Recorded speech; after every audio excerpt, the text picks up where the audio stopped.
क्या है? 3 नहीं है, 5 है। चलो बेटा, सही पकड़ी।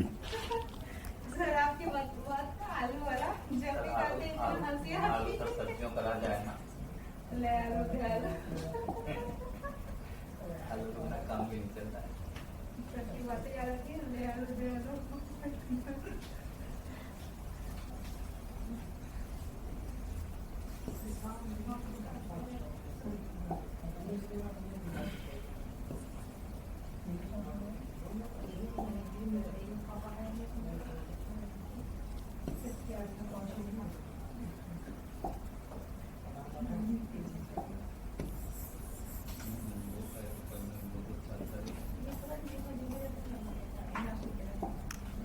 चलो बेटा, प्रबोधन पढ़ना है, ठीक है।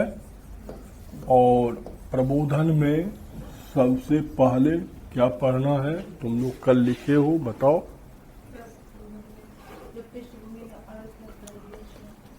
सबसे पहले प्रबोधन का पृष्ठभूमि पढ़ना है, ठीक है।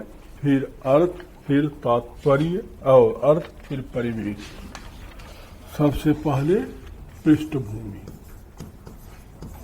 ठीक है। और उसके बाद क्या पढ़ना है? अर्थ, अर्थ के बाद परिवेश, ठीक है। छोटी छोटी सी चीजें हैं, बड़ी चीजें नहीं है ये सब, ठीक है। देखो किस पृष्ठभूमि में हुआ, तो ये पहले ही पता है कि भाई 15वीं से 16वीं शताब्दी के बीच में जो पुनर्जागरण हुआ, और उस पुनर्जागरण के संदर्भ में जो मानवतावादी सिद्धांत गढ़े गए, उस सिद्धांतों का व्यवहारिक स्वरूप है प्रबोधन, ठीक है। और ये 17वीं और 18वीं शताब्दी में घटना हुई। माने 15वीं और 16वीं सदी जो है वो पुनर्जागरण का है, और 17वीं से 18वीं सदी जो है वो क्या है? प्रबोधन का युग है, ठीक है। और इसको हम बौद्धिक क्रांति भी कहते हैं, ठीक है। क्यों बौद्धिक क्रांति कहते हैं? इसलिए बौद्धिक क्रांति कहते हैं कि इसमें चूंकि व्यवहार को लाया गया तो नए नए चीजों पर अन्वेषण हुआ। जबकि पुनर्जागरण में आपने देखा था कि पुनर्जागरण के संदर्भ में नई बातें तो की गई, लेकिन उसमें पुरानी यूनान और रोमन के सभ्यता के चीजों को ही क्या किया गया? बार बार दोहराया गया। तो अब देखो कि इसका अर्थ क्या है, ठीक है। क्योंकि देखो बहुत सारे इंटेलेक्चुअल लोग आए, तो स्वाभाविक है, क्या स्वाभाविक है कि जहां बुद्धिजीवी लोग ज्यादा होंगे वहां विचारों में मतभेद ज्यादा होंगे, ठीक है। स्वाभाविक होता है, जहां मूर्ख लोग ज्यादा होता है ना, वहां वैचारिक मतभेद नहीं होता है। हाँ, वहां तो भाई आपने भी राम राम, हमने भी राम राम, दोनों जय राम जी, ठीक है। हाँ, वहां कोई तर्क तो होना नहीं है, कोई बुद्धिवाद होना नहीं है। उसी परंपरा को लेकर आप बात करोगी जिस परंपरा को लेके हम, क्योंकि दोनों एक ही परंपरा के लोग हैं, तो परंपरा में भी कोई क्या होगा? मतांतर होगा नहीं, तो मतभेद नहीं उभरेगा। हाँ, लेकिन हाँ, जो कह लो आप, जो नाम दे दो, बट जो बुद्धिवाद का दुनिया होता है वहां सबका अपना अपना क्या होता है? मत होता है। मैं लक्ष्य एक ही है कि इस पेन से लिखना है। अब कैसे लिखा जाए, कहाँ लिखा जाए, किस विषय वस्तु पे लिखा जाए, इसको लेकर मतांतर होता है। लेकिन इस सब के बावजूद भी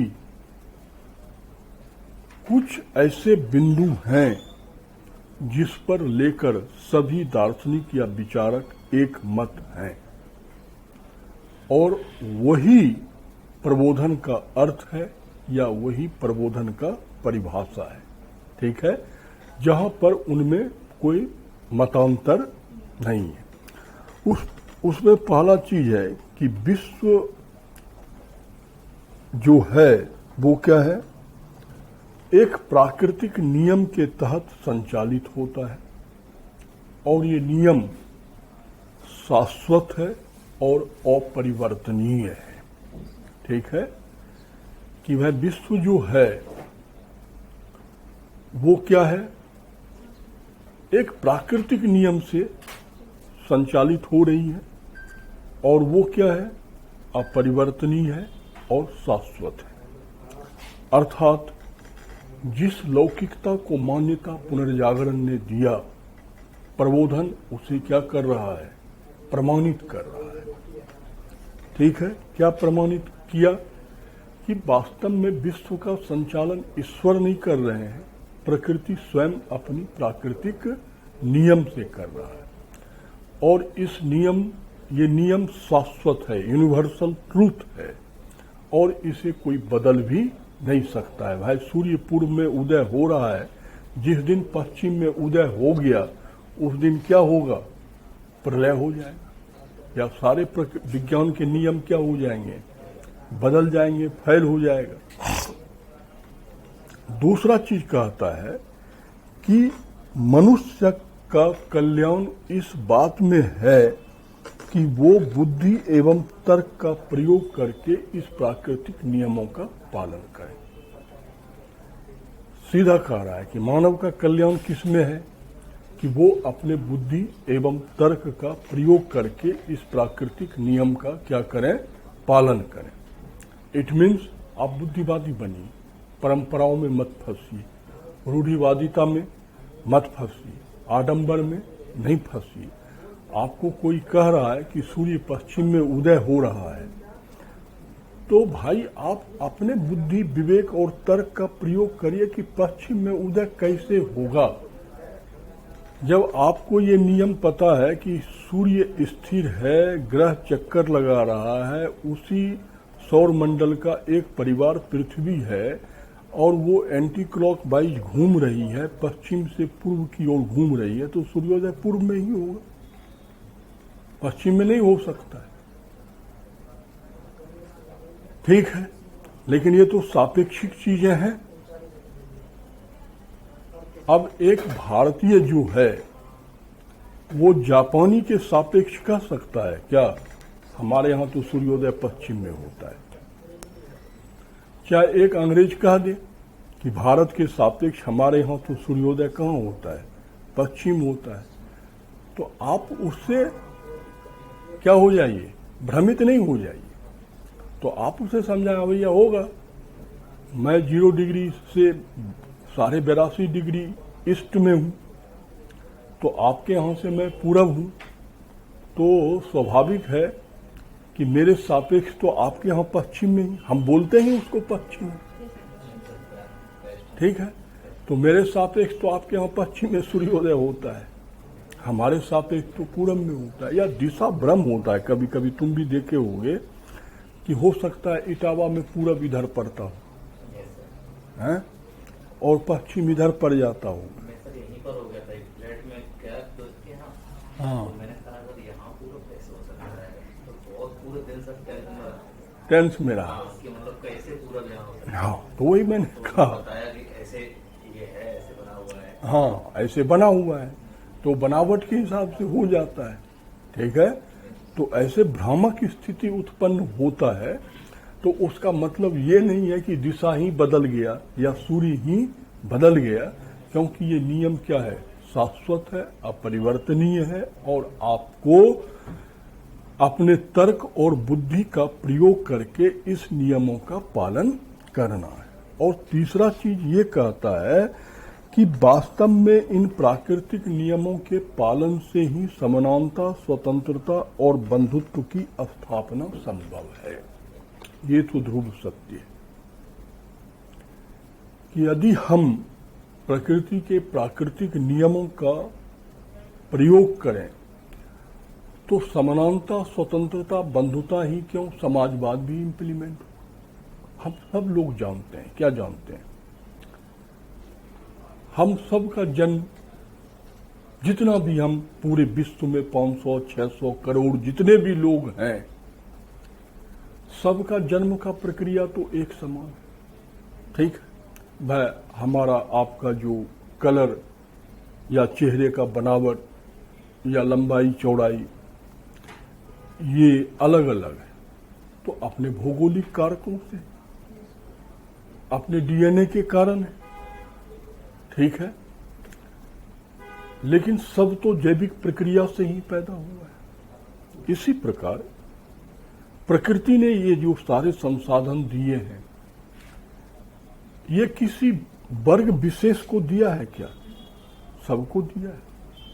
वो तो हम और आपने कृत्रिम तरीके से उस पर कब्जा कर लिया है, या कृत्रिम तरीके से हम ब्राह्मण, तुम क्षत्रिय, वो वैश्य, वो शूद्र बना लिए, या वो हरिजन। ये कृत्रिमता है, कहीं से प्राकृतिकता नहीं है। उसी प्रकार वो चीन है, वो पाकिस्तान है, वो हिंदुस्तान है, वो अमेरिका है, वो इंग्लैंड है। क्या ये प्रकृति ने मैकमोहन लाइन और रेड क्लिफ लाइन बनाया है क्या? किसने बनाया है? हाँ, मानवीय है, कृत्रिम है। मानवीय भी नहीं है, कृत्रिम है। ठीक है, आज है कल नहीं रहेगा, या आज है कल वो बदल जाएगा। प्रकृति ने तो ये संपूर्ण विश्व बनाया है समस्त जीवों के रहने के लिए, और मनुष्यों के द्वारा बनाया गया, इसलिए सीमाओं को सिर्फ मनुष्य मानता है। जानवर मानता है क्या? नहीं ना मानता है। उसके लिए कोई सीमा बाधा है क्या? नहीं है ना। लेकिन हमारे आपके लिए बाधा है, क्योंकि हम और आपने बनाया है, इसलिए हमें स्वतंत्रता, समानता, बंधुता नहीं मिल रहा है, और उन्हें मिल रहा है कि नहीं मिल रहा है। अब आप कह रहे हो सर जी ये बिल्डिंग मेरा है, ये जमीन मेरी है। अब तेरी कहाँ है? भूकंप आ जाए तो किसकी रहेगी? नहीं, भूकंप आए या ना आए, प्रकृति ने तो ये समस्त मनुष्यों के लिए बनाया है। जो पहले एक्सप्लोर कर लिया। अब वो अलग मुद्दा है कि आपने एक कृत्रिम तरीका डेवलप किया है कि मूल्य दे के जमीन को खरीद लो, तो आपने धन को अर्जित किया, उस हिसाब से आपने मूल्य बना के ये इतनी बड़ी मकान आपने बना ली है। तो ये तो अलग मुद्दे हुए ना। ठीक है, तो प्रकृति के प्राकृतिक नियमों का जो पालन करेगा, वहीं से मानव का सही अधिकार की भी क्या होगी? प्राप्ति होगी। ये तीन ऐसे बिंदु थे। ठीक है, कौन कौन बिंदु? कि भाई सबसे पहला बिंदु आपने पढ़ा कि भाई प्रकृति प्राकृतिक नियम से संचालित होती है, शाश्वत है, अपरिवर्तनीय है। नंबर 2, मनुष्यों को का कल्याण इसी में है कि वो प्रकृति के प्राकृतिक नियमों का बुद्धि और विवेक और तर्क का प्रयोग करके क्या करे? पालन करे। और तीसरा बिंदु क्या है कि भाई प्रकृति के प्राकृतिक नियम के पालन से ही मनुष्यों का जो सामान्य अधिकार है, समानता, स्वतंत्रता, बंधुता, उसकी प्राप्ति होगी। इस तीनों मुद्दा पे प्रबोधन युग के सारे दार्शनिक विचारक क्या थे? एक मत थे। तो यही प्रबोधन का क्या है? अर्थ है, या प्रबोधन की क्या है? परिभाषा है। क्लियर हो गया? ठीक है, देखो अभी तक इन लोगों का जो लौकिकतावाद है वो छूटा नहीं है, और लौकिकता क्या होते जा रही है? बढ़ते जा रही है। ठीक है, अब बेटा मजेदार चीज, इसे जरूर समझना। परिवेश, ठीक है, तो परिवेश क्या है, या इस पर हम चर्चा क्यों कर रहे हैं? क्योंकि तुम लोगों को पता होगा कि इसके आगे हम लोग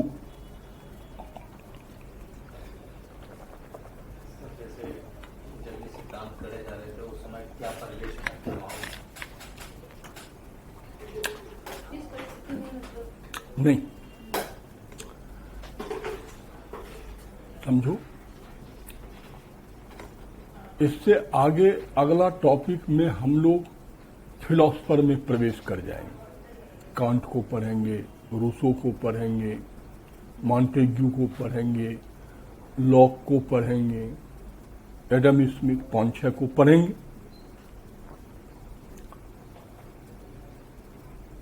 ठीक है, ये बड़े अच्छे अच्छे आदमी। देखो, जब तक एक चीज ध्यान लो, क्योंकि तुम लोग मानवीय विषय के छात्र हो, अभी लंबी लड़ाई लड़ना है और हर चीज बेटा रटने से नहीं होता है, दिमाग खोलने से होता है। अब अलग बात है कि आप लोग जिस विश्वविद्यालय शिक्षा में पढ़े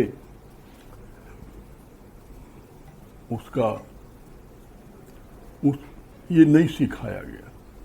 आलोचनात्मक क्वेश्चन होता है ना, आलोचना करें। तो आलोचना करने में ये बड़ा क्या होता है, महत्व रहता है कि हम जिसका आलोचना कर रहे हैं वो किस परिवेश से आया है, तभी तो उसकी हम कमियों को पकड़ेंगे।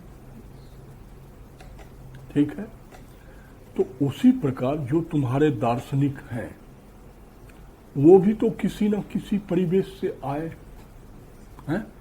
और तुमको मैंने गांधी दर्शन पढ़ाया था, याद है? तो जब मैं गांधी जी के सत्याग्रह के बारे में तुमको पढ़ा रहा था तो मैंने तुमको बताया था कि गांधी जी स्पष्ट लिखते हैं कि मैं जिस सामाजिक परिवेश से आया हूं उसका और मेरे माता पिता का मेरे ऊपर या मेरे परिवार का मेरे ऊपर बहुत ज्यादा क्या है, प्रभाव है। तो इसलिए मैंने कहा था कि या तो वो जैन धर्म के होंगे या वैष्णव मत के होंगे। ठीक है, तो वो अहिंसावादी थे। तो उसी प्रकार ये जो प्रबोधन के काल के हमारे दार्शनिक हैं, तो इनके ऊपर भी अपने परिवेश का क्या है, हाँ, प्रभाव है।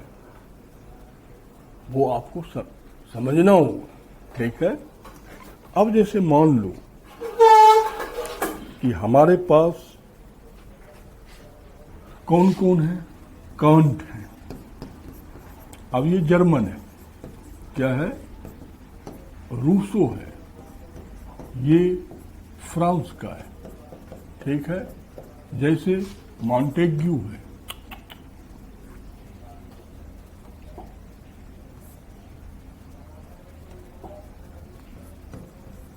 मॉन्टेग्यू है, ये भी फ्रांस का है। अब देखो, जैसे एडम स्मिथ है, लॉक है। अब ये दोनों कहाँ का है, इंग्लैंड का है। कहाँ का है, इंग्लैंड का। ठीक है, तो अब देखिए, ये सब के सब जो हैं एक अलग अलग वातावरण से आया है।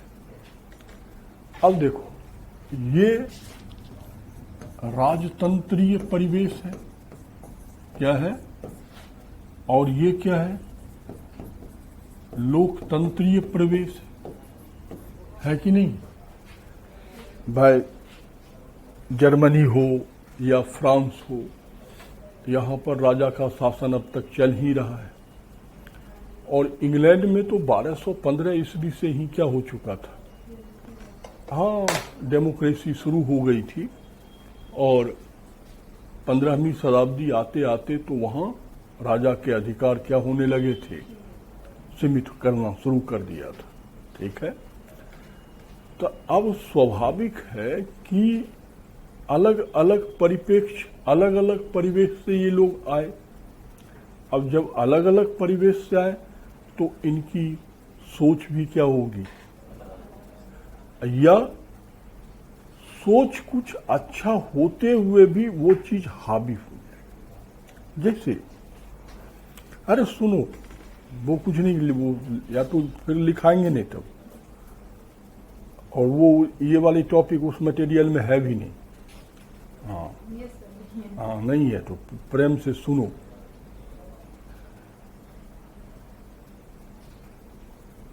यदि हम बात भुला उड़ गए यार। परिवेश के बारे में बात कर रहे हैं। नहीं, परिवेश के बारे में तो बात कर रहे हैं। हाँ, मैंने तुमको जैसे पढ़ा रहे थे पुनर्जागरण, तो आप लोगों ने एक मुद्दे उठाए थे कि सर भारत में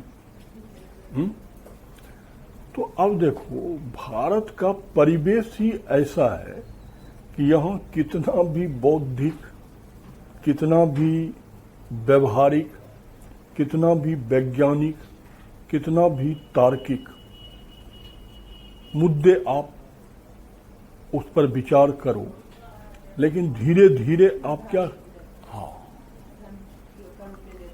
धर्म की ओर आप क्या हो जाते हो, आकर्षित हो जाते हो। स्वाभाविक। क्यों? हमारा परिवेश ही नहीं है। हमारा क्या है? परिवेश।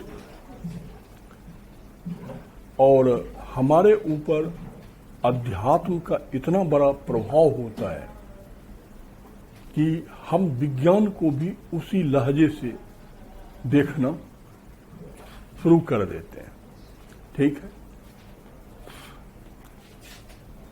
और इसका सबसे बेहतर उदाहरण मैं देता हूं अपने यहां। देखो, इसका नाम सुनी है, भारत में एक सांख्य दर्शन था, कपिल मुनि के द्वारा दिया गया। वो बेहतरीन ये दर्शन है। इस दर्शन के परम विद्वान थे भगवान श्री कृष्ण। इस दर्शन के परम विद्वान है बुद्ध। इस दर्शन के परम विद्वान है भगवान महावीर। हाँ, जाने गीता क्या है? सांख्य दर्शन ही तो है। ठीक है? कृष्ण की पुस्तक थी सांख्यरिका, वही गीता है। ठीक है? तो सांख्य दर्शन के ये सब परम विद्वान हैं। और सांख्य दर्शन क्या है? सांख्य दर्शन जो पुनर्जागरण कहता है ना, हमारे देश में ईसा के 1000 वर्ष पहले सांख्य दर्शन में कपिल मुनि कह गए। सांख्य दर्शन नास्तिक था। वो कहता है कि इस सृष्टि का संचालन प्रकृति के प्राकृतिक नियम से हो रहा है। यही चीज तो पुनर्जागरण भी कह रहा है। यही चीज कौन कह रहा है? प्रबोधन भी कह रहा है। ठीक है? ये चीज हमारे सांख्य दर्शन में। ठीक है? इसलिए सांख्य दर्शन के जो लोग होते हैं ना, वो कर्मवादी होते हैं, कर्म पर बल डालता है। किस पीरियड में आया था सर? सांख्य दर्शन का कॉन्सेप्ट किस पीरियड में आया था? ऐसे संकलित तो किया गया ईसा के 400 वर्ष पूर्व कपिल मुनि के द्वारा, लेकिन कॉन्सेप्ट उत्तर वैदिक काल से नहीं, 1000 वर्ष, ईसा के 1000 वर्ष पहले उपनिषद से निकला हुआ है। तो और इसके पहले शिक्षक स्वयं श्री कृष्ण थे। और बुद्ध के भी जो पहले गुरु थे, जो वैशाली में मिले थे, अलार कलाम, वो भी सांख्य दर्शन के विद्वान थे। बुद्ध के जो दूसरे गुरु थे, जो राजगीर में मिले थे, उद्रक रामपुत्र, वो भी सांख्य दर्शन के ज्ञाता थे। और बुद्ध को भी आप देखिए तो वो भी कर्मयोगी है, नितांत कर्मवादी है। वो भी सांख्य दर्शन पे बल डालते हैं। महावीर, वो भी सांख्य दर्शन से प्रभावित है, वो भी नितांत कर्मवादी है। तो बुद्ध और महावीर तो नास्तिक भी कहलाता है। ठीक है? लेकिन यही सांख्य दर्शन बाद में आकर क्या हो गया? आस्तिक हो गया। इसने दो तत्व मान लिया, पुरुष और प्रकृति। पुरुष मतलब शिव, प्रकृति मतलब पार्वती। ठीक है? उसी से भगवान शिव का अर्धनारीश्वर स्वरूप बन गया, जो सब में व्याप्त है। कि भाई हमारा जो ये शरीर है, ये प्रकृति तत्व से बना हुआ है। हम में जो जीवात्मा है, जो सूक्ष्म शरीर है, जो दिखता नहीं है, वो पुरुष तत्व है। ठीक है? तो भाई दोनों एक दूसरे से अलग नहीं रह सकता है। क्यों नहीं रह सकता है? कि इस पंच तत्व प्रकृति के शरीर को भी संवेदनशीलता चाहिए, तो संवेदनशीलता जीवात्मा से ही मिलेगा। ठीक है? और जीवात्मा को भी स्थिर रहने के लिए कोई स्थल चाहिए, तो उसे भी ये शरीर चाहिए। इसलिए श्री कृष्ण ने गीता में क्या कहा, अरे अर्जुन, ये आत्मा मेरा ही अंश है, ठीक है, बस इस शरीर को छोड़ के उस शरीर में प्रवेश कर जाता है। वैसे जैसे तुम पुराने वस्त्र को छोड़ देते हो और नए वस्त्र को, तो आप देख रहे हैं कि ये परिवेश होता है। समझना, परिवेश का खेल भयंकर होता है कि आपने सांख्य दर्शन जैसे मानवतावादी दर्शन को भी आस्तिक बना दिया। कहां? भारत में। क्यों? परिवेश वही है। यहां कितना भी बड़ा वैज्ञानिक हो, वो अध्यात्म की बात करेगा ही, चाहे एपीजे अब्दुल कलाम हो, चाहे होमी जहांगीर बाबा हो, वो अध्यात्म का बात करेगा ही। हमारा परिवेश ही वही है। कितना भी तुमको वैज्ञानिक बना देंगे, लेकिन वो बट वृक्ष के चारों ओर घूमोगी ही घूमोगी। नहीं घूमेगी, घूमती है ना? हाँ, देखना नहीं करते। क्यों नहीं करती? होता तो है, अच्छा नहीं करती, लेकिन हाँ, कुछ भी है, लेकिन वो भी तो घूमने में माहिर होती है हमारे यहाँ। अब देखो, ये भी तो एक परंपरा, विश्वास, रूढ़िवादिता है। अब वो बेटा तुम भी करने लगेगी, ठीक है ना? अभी थोड़ा सा बच्चा है।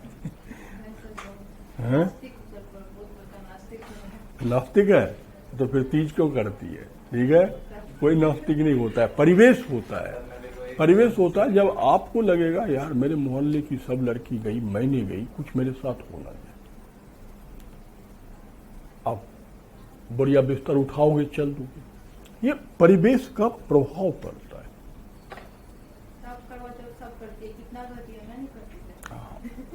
वो अलग मुद्दा है, बट ये परिवेश है जो आपको क्या करता है, वो अपनी ओर खींच लेता है।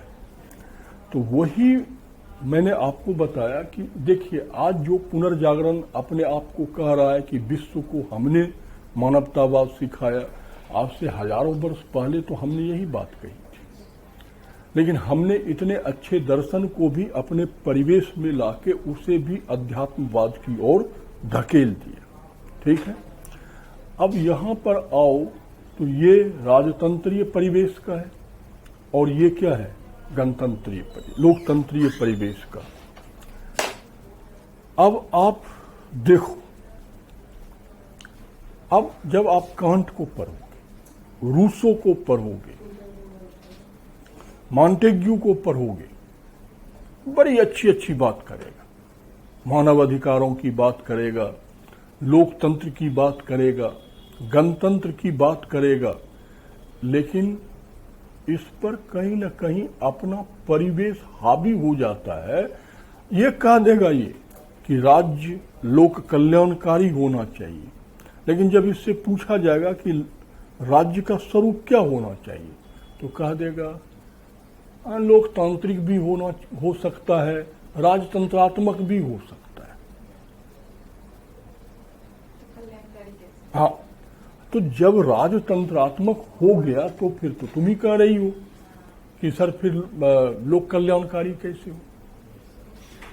तो या तो ये अपने राजा के डर से नहीं बोल पा रहा है, या तो इसके ऊपर हावी प्रभाव है। और यहाँ फ्रांस में या जर्मनी में आज से नहीं, 5वीं सदी से लेकर 17वीं सदी होने चली, पूरा होकर 18वीं सदी चल रही है।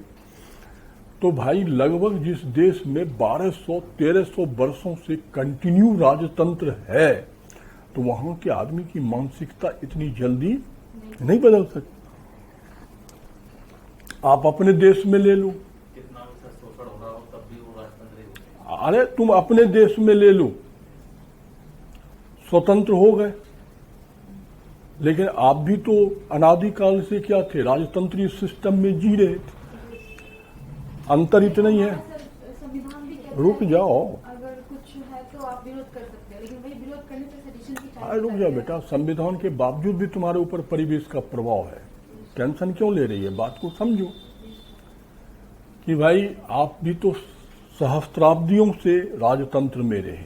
अंतर इतना है, कभी आपका अपना शासन रहा तो कभी तुर्कों का रहा, तो कभी मुगलों का रहा, तो कभी अंग्रेजों का रहा। अंतर इतना ही है भाई। 47 में आप आजाद हुए, 75 वर्षों से तो लोकतंत्र में भी एक ही परिवार के वंश को तो ढो रहे हो।